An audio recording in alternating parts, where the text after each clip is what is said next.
Hello everybody, quick vlog on this rainy day and very serious topic, and it's a topic of gender-based violence in South Africa. Our president referred to it as the so-called second pandemic, which is complete bullshit. It's not a second pandemic, it is certainly a primary pandemic, because the rate and number of sexual crimes and the like in South Africa is astronomical. We are looking at 53,000 reported sexual crimes over the past year. This completely eclipses COVID-19 as a problem, to an extent that it is an insulting joke to even try and compare the fucking two things. Sexual crime in South Africa and gender-based violence in South Africa is not a second pandemic by any stretch of the fucking imagination. It is a massive present catastrophe. It is an absolute fucking atrocity, and it is so prevalent it even eclipses our absolute number of murders by being at least twice as big. Now, it gets worse. A study done, I think in 2008 or 2009, very limited in scope and with numerous flaws, but still ended up with a frightening result that about only 1 in every 9 rapes in a township community were ever reported. If that was horrendously inaccurate and a complete outlier, and if only half of all rapes are reported, we would still sit with an astronomic, catastrophic, fucking high number of rape that is apocalyptic, and I'm not being hyperbolic about it at all. And I don't think it's inaccurate at all to say way fewer than half of all rapes are reported presently. There are other statistics supporting that assertion.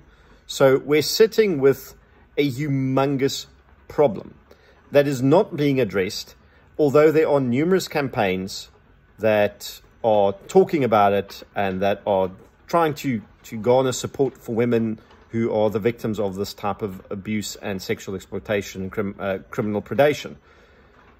However, there are certain flaws in all of these, and even though I'm definitely with them in spirit, many of them fall into the trap of expecting men to change and stop raping and stop murdering women. And many of us can't do that because we're not raping or murdering women, nor do we seek to associate ourselves with men who do.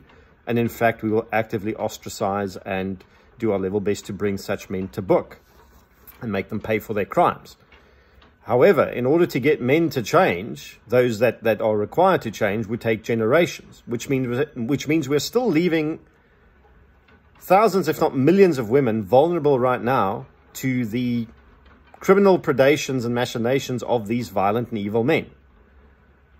What we can instead do, and for some bizarre reason we're not discussing this in public, is empower women, truly empower them, to be able to take control of their own destiny and help them equip themselves with the correct mindset, skills, and equipment to effectively defend themselves against these types of men.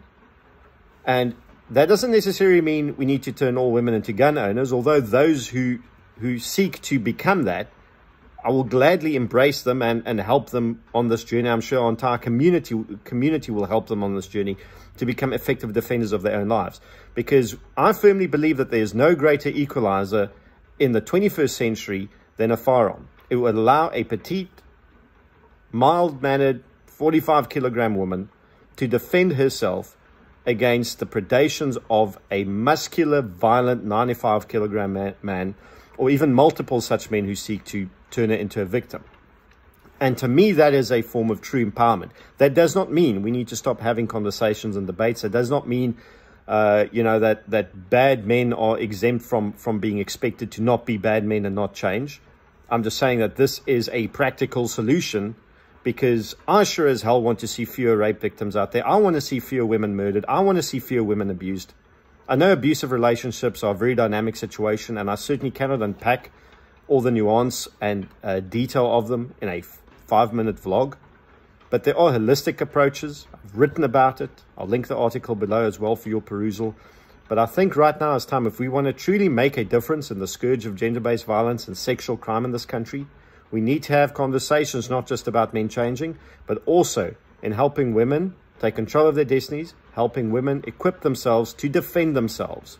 Because there really is no reason why women cannot defend themselves. They are strong enough, they are highly capable of doing it, and I think it's patently irresponsible of us to not at least talk about it and to help those women help themselves who are interested in doing so.